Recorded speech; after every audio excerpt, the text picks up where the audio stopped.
जय India friends. मेरा नाम है संजय झगड़िया और मेरे चैनल एसएस एजुकेशन पाठशाला में आपका बहुत बहुत स्वागत है।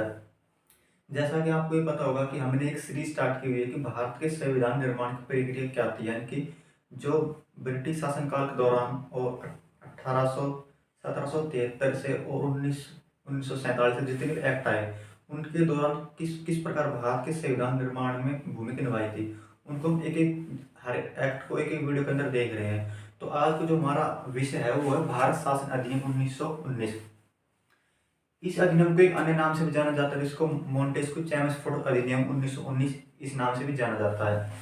वो किस लिए जाना जाता है, इसका कारण ये है कि जो उस समय सचिव होते हैं, भारत के सचिव इंग्लैंड के अंदर भारत के राज्य सचिव होते हैं वो होते हैं मोंटेस्क्यू, और जो भारत के अंदर उस समय वायसराय होते हैं वो होते हैं चेम्सफोर्ड। इस वजह से इसको मोंटेस्क्यू चेम्सफोर्ड अधिनियम भी बोलते हैं।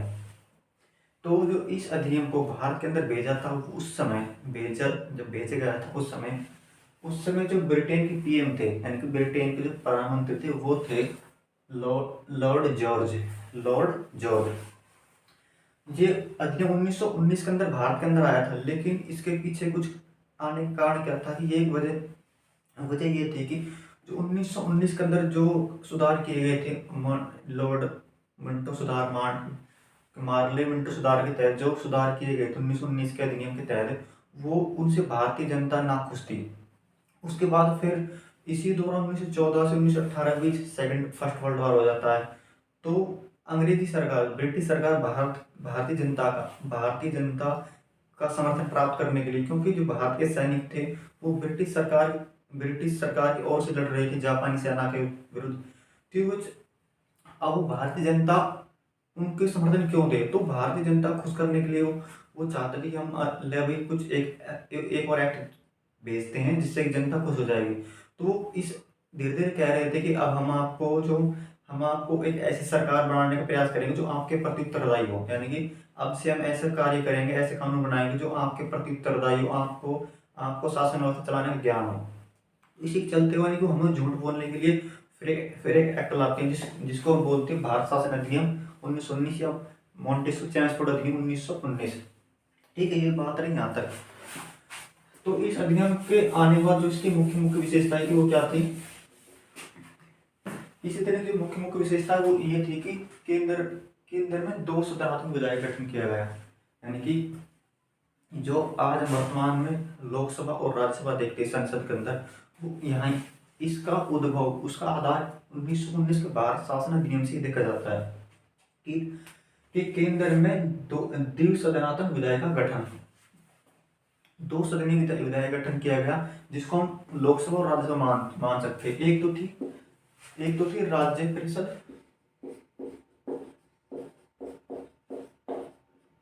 दूसरी थी केंद्रीय विधानसभा, केंद्रीय विधानसभा। ठीक है, तो ऊपर वाली जो राज्य परिषद थी उसको हम वर्तमान समय की राज्यसभा मान सकते हैं, और जो केंद्रीय विधानसभा थी उसको वर्तमान समय का हम लोकसभा यानी कि छोटा सदन मान सकते हैं। ये यहाँ तक बात आपको समझ रही। उसके बाद इसी 1919 के अधिनियम के तहत ही जो दूसरे पॉइंट क्या है यहाँ पे, इसके अंदर ये हुआ कि प्रांतों में द्वैत शासन प्रणाली की शुरुआत हुई। जो प्रांत थे, प्रांतों में द्वैत शासनीय प्रणाली की शुरुआत हुई। उसके बाद जो प्रांत थे विषय 2 भागों में बांटा गया। 2 भाग कौन से थे, एक तो थे हस्तांतरित विषय और दूसरे थे आरक्षित विषय। हस्तांतरित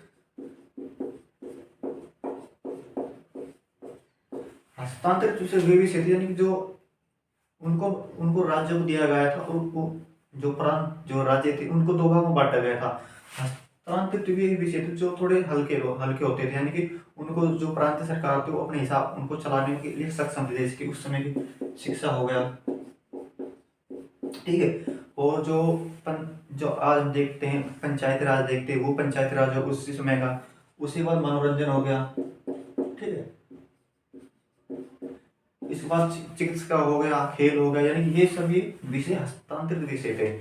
उसके बाद जो नंबर दूसरी सूची थी, एक थी आरक्षित विषय की।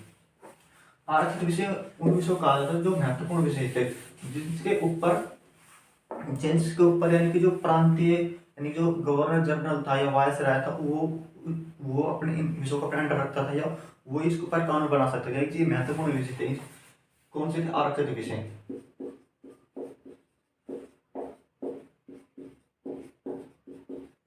इसके अंदर क्या था कि जैसे कि आप मान सकते हो रक्षा, ठीक है, कर मान सकते हो। उसके बाद जो भी वित्त से संबंधित कार्य होंगे वे सब मान सकते हो इसके अंदर, ठीक है, रक्षा हो गया। और जो न्याय,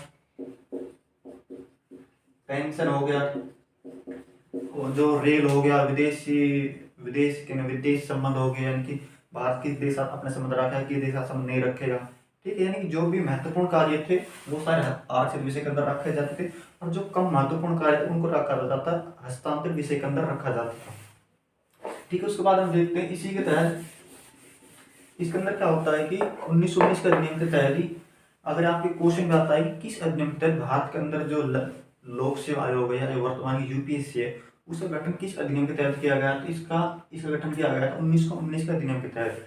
यानी कि इसके तहत लोक सेवा आयोग का गठन किया गया। लोक सेवा आयोग यानी कि इसी के चलते 1926 के अंदर 1926 के अंदर सीपीएससी गठन होता है, सीपीएससी, जिसको वर्तमान में यूपीएससी बोलते हैं। 1935 के अधिनियम के तहत उसको यूपीएससी यानी कि उसका नाम चेंज कर यूपीएससी कर दिया जाता है। 1919 के अधिनियम के तहत लोक सेवा आयोग गठन किया गया। इसी के तहत 1926 के अंदर सीपीएससी गठन किया गया, ठीक है।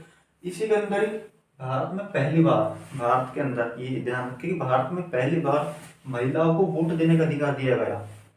यानी कि ये एक सीमित मात्रा में वोट देने का अधिकार था। ऐसा नहीं आज जो भी हमारे देश का वर्तमान समय है, जो भी महिला 18 वर्ष की है, यानी कि वो दिवालिया ना हो, यानी कि पागल ना हो, यानी कि मानसिक रूप से स्वस्थ हो, उसको वोट देने का अधिकार होता है। लेकिन उस समय ऐसा नहीं था। वोट देने का अधिकार तो 1919 के अंदर भारत के अंदर महिला को दे दिया गया था, लेकिन बहुत सीमित मात्रा में था। जैसे कि या तो वो बहुत पढ़ी लिखी हो, यानी कि वो यानी कि संपत्तिवान हो, यानी कि जो ब्रिटिश सरकार को टैक्स या कर देती हो, इसी के अंदर इसकी व्यवस्था की गई।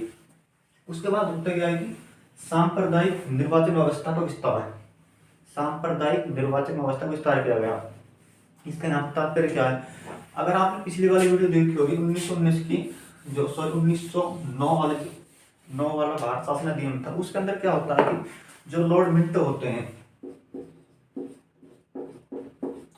लॉर्ड मिंटो को ही सांप्रदायिक निर्वाचन प्रणाली जनक माना जाता है। यानी कि धर्म के आधार पर चुनाव डालने का, चुनाव क्षेत्र आरक्षित करने का, यानी कि उनको माना जाता है इनका जनक, ठीक है, लॉर्ड मिंटो को।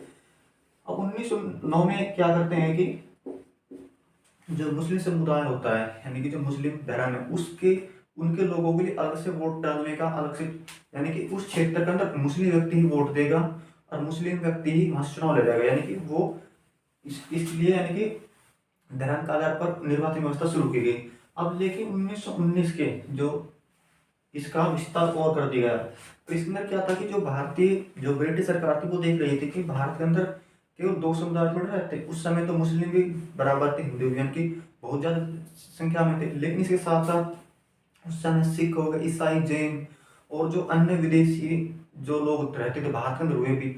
उसके अंदर क्या गया था कि यहाँ पे जो सिख लोग होते थे, सिख और ईसाई हो गया, ठीक है, जैन हो गया, इन धर्म के लोगों को भी धर्म के आधार पर वोट डालने का अधिकार दिया गया। यानी कि जिस क्षेत्र में सिख व्यक्ति लोग रहते हैं वहां सिख व्यक्ति ही चुनाव लड़ेगा, और सिख धर्म का व्यक्ति ही वहां चुनाव में खड़ा होगा। यानी कि वो भारत के लोगों को धर्म के आधार पर बांटने की यहाँ और ज्यादा कोशिश की गई। 1919 में शुरुआत हुई थी इसकी, और 1919 के अधिनियम के तहत इसका विस्तार किया गया, ठीक है। उसके बाद होते क्या है कि जो केंद्रीय बजट होता है, देश का केंद्रीय बजट को राज्य बजट से अलग किया गया पहली बार। अगर आपको पता होगा कि 1833 के अंदर जो बंगाल के गवर्नर को भारत का गवर्नर जनरल बना दिया जाता है, उस समय जो भारत के गवर्नर जनरल बनते सर लॉर्ड विलियम बेंटिंग, उसी के अधिनियम, उसी 1833 के अधिनियम के तहत ही, अधिनियम के तहत संपूर्ण देश के लिए एक बजट का व्यवस्था की गई। यानी कि एक व्यवस्था संपूर्ण देश के लिए, संपूर्ण देश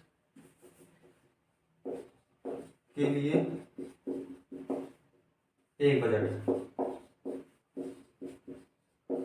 यानी कि कहने का तात्पर्य एक ही है, जो ये है यहाँ पे कि 1833 के अंदर, 1833 के अंदर संपूर्ण देश के लिए यानी कि रेलवे बजट और राज्यों के लिए बजट होगा वो एक होगा। लेकिन 1919 के अंदर कहा गया कि जो अब से बजट, केंद्रीय बजट को राज्य बजट अलग रखा जाएगा, यानी कि जो केंद्रीय कार्यों के लिए पैसे खर्च किए जाएंगे उसके लिए बजट अलग से पारित होगा, और जो पैसे राज्यों को दिए जाएंगे, राज्य अपने कार्य के विकास के लिए जो भी अपने विकास कार्य क्षेत्रों में वो कार्य करेंगे उसके लिए बजट अलग से पारित होगा। ये कहा, यानी कि इसको डिवाइड कहाँ पे किया गया, इसको अलग अलग दो भागों कहाँ बांटा गया, 1919 के भारत शासन अधिनियम, ठीक है, भारत शासन अधिनियम 1919 के अंदर इसको बांटा गया। आप इसको थोड़ा याद रखें।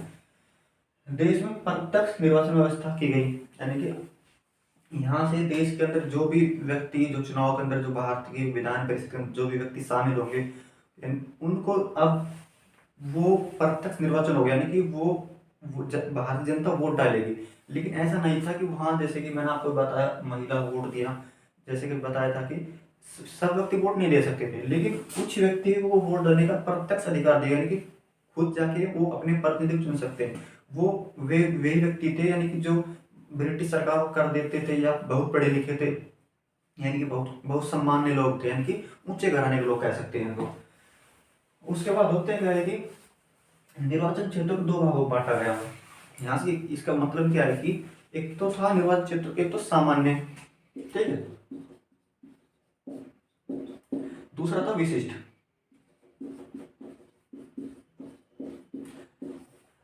जो निर्वाचन क्षेत्र दो भागों में बांटे गया था, एक तो था सामान्य, दूसरा था विशिष्ट। सामान्य कौन थे, सामान्य वे मान सकते हैं जो आम जनता थी, आम जनता सब धर्मों की, ईसाई हो गए इसमें, हिंदू मुस्लिम सिख ईसाई सब, यानी कि जो आम जनता थी या गरीब नागरिक थे, ठीक है। उसके बाद जो विशिष्ट चुनाव क्षेत्र था, यानी यहाँ से यानी कि वही लोग खड़े होंगे वही जीतेंगे, यानी इसका मतलब ये हो जाएगा विशिष्ट क्षेत्र के अंदर, जैसे कि जो बड़ी बड़ी जमीनों के मालिक थे, यानी कि भू भू यानी कि जिनके पास जमींदार मान सकते हो उनको, या जो उस समय के विश्वविद्यालय थे उनके कुलपति वगैरह हो गए, ठीक है, बड़े बड़े सरकारी अफसर वगैरह मान सकते हो, यानी कि इस प्रकार की यहाँ पे व्यवस्था थी। सामान्य में तो सामान्य लोग थे, यानी कि सब धर्मों के सामान्य लोग, हिंदू मुस्लिम सिख ईसाई जैन। विशिष्ट में थे वे लोग जिनके पास बहुत अधिक मात्रा में संपत्ति थी, ठीक है। यहाँ पे बात आपको समझ होगी, जिनके पास अधिक मात्रा में संपत्ति वगैरह थी, या जो विश्वविद्यालय उनके कुलपति वगैरह थे, यानी कि जो कुलपति होते हैं विश्वविद्यालय जिनको वाइस चांसलर बोलते हैं, ठीक है, वो इनमें वोट डाल सकते थे, वही चुनाव लड़ सकते थे। ये इनको इस वजह से दो भागों में बांटा गया। यानी कि ये मैंने आपको जितने भी पॉइंट बताए हैं अभी, ये सारे मोटे मोटे पॉइंट 1919 के भारत शासन अधिनियम के अंदर किए गए थे। इसी के अंदर एक व्यवस्था और की गई थी कि इसी के अंदर कहा गया था कि जो 1919 का अधिनियम आया था कि अब से 1919 से 10 साल बाद हम एक आयोग का गठन करेंगे, वो समीक्षा करेगा कि वो जांच पड़ताल करेगा कि इस 1919 के अधिनियम से भारतीय जनता कितनी खुश है और इसमें कितने हम सुधार किए और इन सुधार के आधार पर हम और आगे क्या कार्य कर सकते हैं। वो आना तो था 1919 में जो साइमन कमीशन आता है, लेकिन इसी वजह से वो 2 साल पहले जाता है, 1927-28 के अंदर आ जाता है। तो ये बात सारी मोटे मोटे 1919 के भारत शासन अधिनियम की। अगर आपको वीडियो अच्छे लगे तो प्लीज कमेंट करके बताएं, जैसा भी आपको कमेंट तो आप फीडबैक जरूर शेयर करें। आपको अच्छा लगे तो अच्छी, खराब लगे तो खराब भी कर सकते हैं, ऐसा कोई दिक्कत नहीं है, आप अच्छा ही कमेंट करो। जैसे भी आपको अच्छा खराब लगे आप अपना कमेंट फीडबैक जरूर छोड़े। वीडियो देखने के लिए थैंक यू, फिर मिलते हैं किसी नेक्स्ट वीडियो के साथ। फिर वीडियो देखने के लिए थैंक यू।